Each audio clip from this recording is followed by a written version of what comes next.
Hey guys, how's it going? Welcome back. So we have a Western Digital My Passport SSD drive, external of course, 1 terabyte. And this thing boasts to have a speed of 1,050 megabits per second. Well, we're going to find out how true that is. But you can't have too many hard drives. I got lots. Alright, and I still have to show you guys my new 4 terabyte one that I picked up. But in the meantime, we're going to do this one first, and we're going to throw it on to my MacBook Air, and we're going to speed test this little puppy and see what kind of power this thing really does have in it, and if it can even run close enough. But I thought I wanted something that's not Type A bus for a change. I want Type C. Now this does come with a Type C to Type A adapter, okay, so you can put this on any computer, which is nice.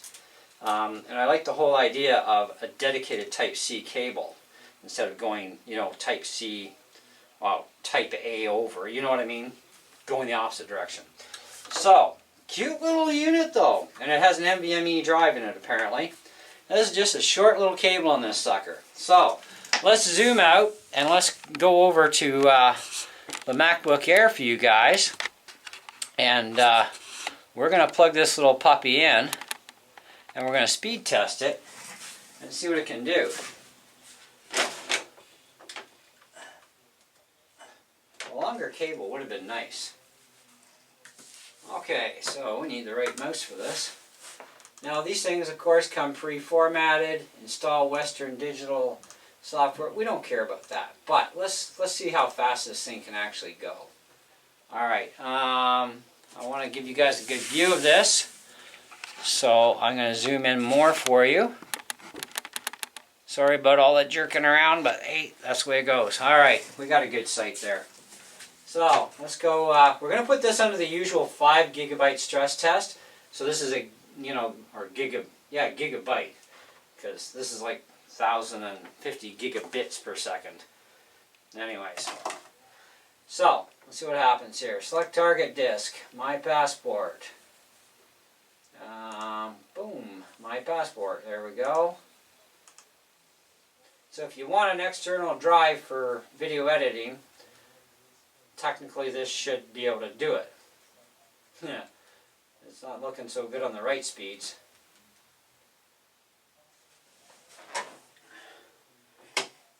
So we're looking at 765 read, and then we got our write. Oh, but for the amount of check marks left over here, that's actually not bad. So it's when we get into the 10-bit stuff. Oh, we have one little write issue on 2160p on Cinema.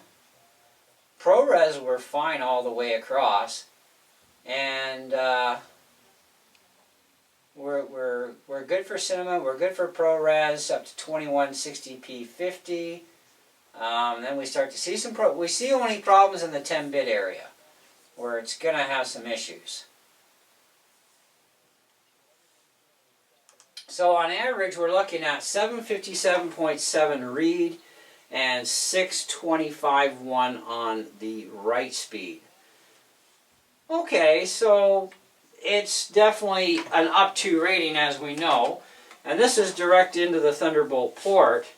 Now this is not a Thunderbolt drive, so I kind of expected it's probably not going to make that 1050. I did expect a little bit better out of it though, but it'll get the job done either way. So now that's under their formatting. So let's go and reformat this thing. We need our disk utilities here.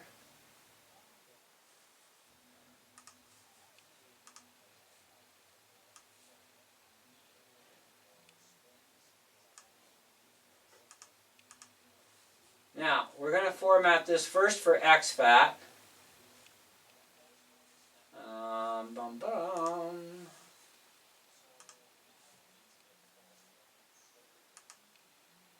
Like I said, I don't care about the software they include because it's pointless anyhow. Alright, so let's get out of there.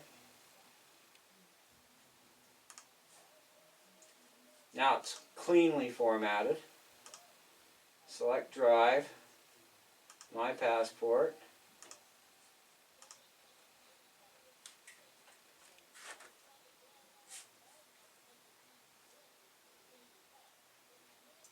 So 662.3 write.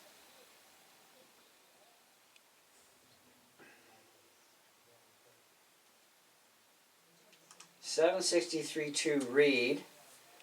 And the only issues we have this time around is going to be in the 10-bit at 2160p 50 and 60. Otherwise, we're good for 30 frames per second and up to the top. So, not bad.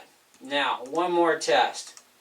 We want to format this now for Mac only and see if that gives us a difference. So that actually helped formatting it. So, okay, so APFS is what we use. Let's try that.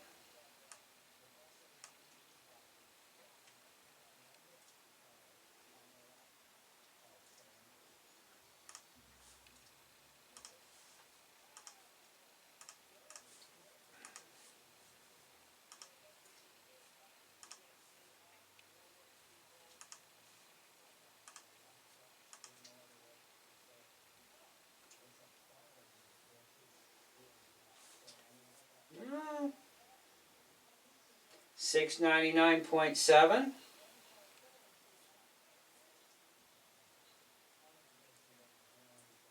755.8. Still the same thing in 10-bit, but everything else is fine. Seeing a little bit of a downshot there on the right on the second round. And we got ourselves an X on the cinema at the bottom. Read's doing good. Oh, we got another X pop up on the 2160p 30. So, okay, now that's with that format routine. Now we have one more routine to try.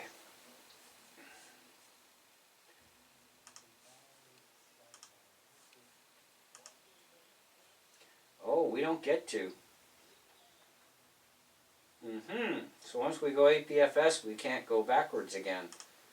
At least not on the Mac. I'll have to actually throw this on my PC and reformat it for expat. Then we can go across again.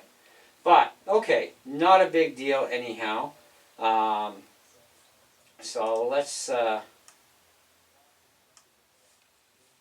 see about copying speeds. So let's take this and iMovie, Logic Pro. Okay, so we got GarageBand, Logic Pro, Handbrake, Guitar Core, Compass, and iMovie. Let's see how well they do. Let's see what time it takes.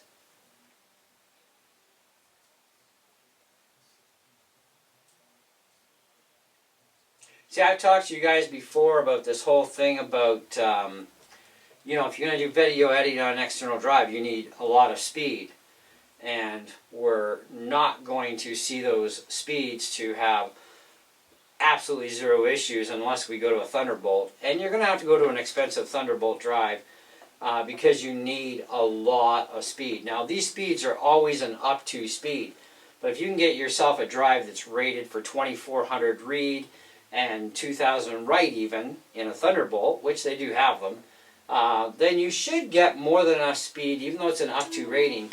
In reality, you should get enough speed to actually have no X's anywhere, and you should be just fine.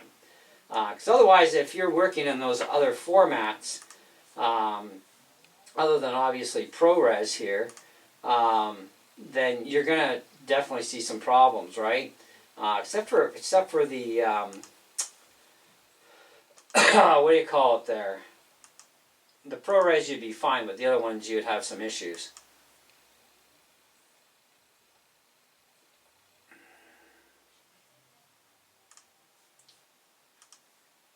Okay, so again we've been formatted, and let's go one more test.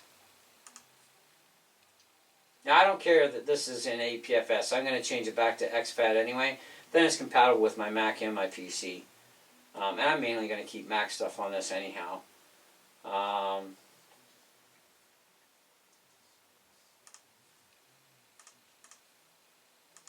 Now this is the Air. I think we should give this thing a shake on the Mac Mini to see if there's any real difference. Technically there shouldn't be any difference. It should come out just the exact same. But I want to test that on the Mini.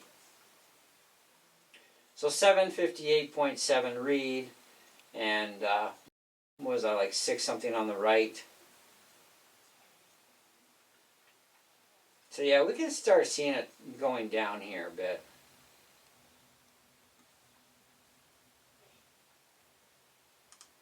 Okay, so let's throw this thing on the back of the Mini and try a test on that. See how that goes for us.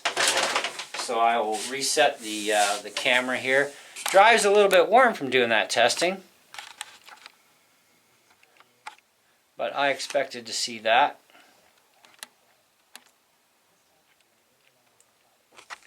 Okay, now I gotta get back here, and I think I gotta watch what I unplugged here too. Okay.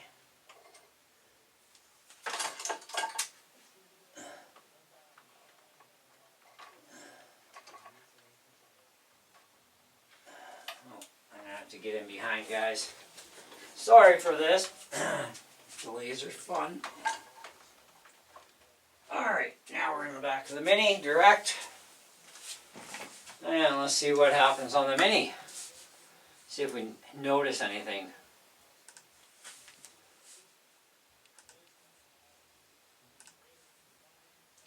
Target drive. Passport.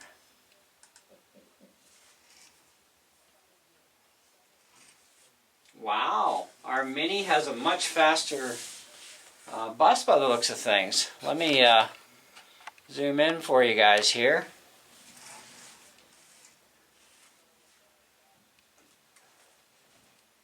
So we're getting 769.7 on the read.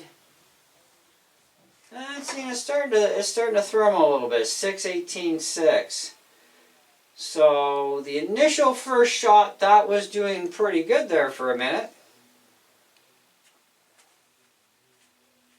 So 769 read. And where we're going to bottom out on the right, 621.4. So technically everything is fine in ProRes, everything's fine in Cinema. To do 10-bit, we're good right up until 2160p 25. But then it starts to go to some X's there. So, and it's the write speed we really need the most here, more so than the read. But otherwise, it does do slightly better on the Mini. Now, the Mini, of course, and the MacBook Air, they're both M1s. And I've got 8-core CPU, 8-core GPU, and 16 gig of RAM in the Mini. I've got 8-core by 7-core, 8 gigs of RAM in the Air. So, a little bit quicker on the Mini, but not by a whole lot. So, not anything that's majorly critical here. So I would say either way, I mean, we definitely got a decent drive as far as, you know, if we're going to use this as a backup drive, perfectly fine. It's great. It's great if you want to do video editing in Cinema or ProRes for that stuff. It seems that we won't have any issues there anywhere across the board. But unfortunately in 10-bit we are definitely going to see some issues there. So again, I stress, get a Thunderbolt drive that's got some high speed to it, and that's going to help you out with your 2, 4, 6, 8K footage, and you'll be fine. Now, they do have the adapter, of course, that goes from the Type-C to the Type-A. That is going to take a drastic hit in speed, that I already know, because Type-A is a much slower port, obviously. But otherwise, yeah, I think it's a really decent looking drive. I wish one thing though, the cable was smaller. So this, we can call this unboxing, test, and review at this point. They definitely should have given us a much longer cable, because that is a really short cable. But I do have a long Type-C cable, so that's not a big deal. I got a couple of them around. So maybe I'll just put one of those on, because what I'm probably going to do is fasten the thing underneath and figure out which computer I'm going to keep it on, which will probably be the Air. I don't want it dangling off the side and having that pull tension on the port. So I'll get a longer cable and I'll fasten it underneath my plate down over here. Well, actually you can't even see what I'm doing. So let me just zoom out, sorry. So you guys know I got this stand for the Air, right? So I can actually mount the drive underneath here with some double-sided tape, and then just run a longer cable to here, and then just unplug it when I'm going to use the laptop, leave it plugged in when I'm going to use the drive. So, but yeah, I think, I mean, for the money, it was 160 bucks. And that was actually on sale too at Best Buy today. And that's not a bad price for what we're getting. And we are getting some really decent speeds. You know, so that's not a big deal. But for doing video editing, like I said, we've got what we've got for results of what it's showing for our speed access capabilities. We do have some limitations there. But either way, that is still not a huge deal as long as we stick within what we've got here. So it definitely does not run anywhere near the 1050. It would have been nice if it would have ran like even 900 by 800. That would have been more better, I think. So in that sense, I would say, you know, on one side of the fence, okay, it's definitely, you know, a good fast drive. On the other side, yes, it does say up to 1050, but that's under the most ideal conditions. And I mean, these are pretty fast ports. These are Thunderbolt ports we're plugging into and using them as Type-Cs. And they should be running pretty quick, but obviously not quite fast enough, if you know what I mean. But still running quite fast. But like I said, I kind of expected that. I'm getting the same speeds basically out of this as I do out of my NVMe. Because I want to actually show you guys too. I do have an NVMe in my dock, and it's rated for 3300 read and 3000 write. And I can tell you right now, under Type-C busing, we're not getting anywhere near that. And so we're going to check and see what my NVMe actually does, because my drive is rated higher than what this thing is. But still, I like the drive. It's nice. And it's kind of a grayish color, which is nice. It's not old fart silver all the way. So we got 661.7 write on that one, 676 read. And we're basically getting the same results here, right, on the 10-bit. So, you know, and that actually just dropped us a bit. We just thermoed a bit. Now I already know that I'm borderlining my amperage input. I only got 3 amps. So I did actually order a 5 amp power supply today for my dock. So that may improve things. We'll be retesting that when the new power supply comes in for my dock. But yeah, we definitely see we have some issues going on here. So the Western Digital is actually doing a little bit better than my NVMe that's sitting in my dock right now. But like I said, lack of amperage. But yeah, not a bad little drive for the money. So yeah, if you're thinking about something like this, this was 160 bucks on sale right now at Best Buy. So it's got a pretty short cable on it, but it does also come with the Type-C to Type-A changer, so that you can go on either bus, on Mac or PC.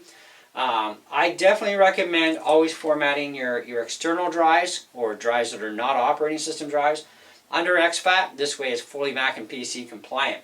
So my next job is to plug this in and reformat it for PC into exFAT again, because that's where I want to keep it, so I have that compatibility for my file storage and backups. But yeah, where am I going to put this for a star rating?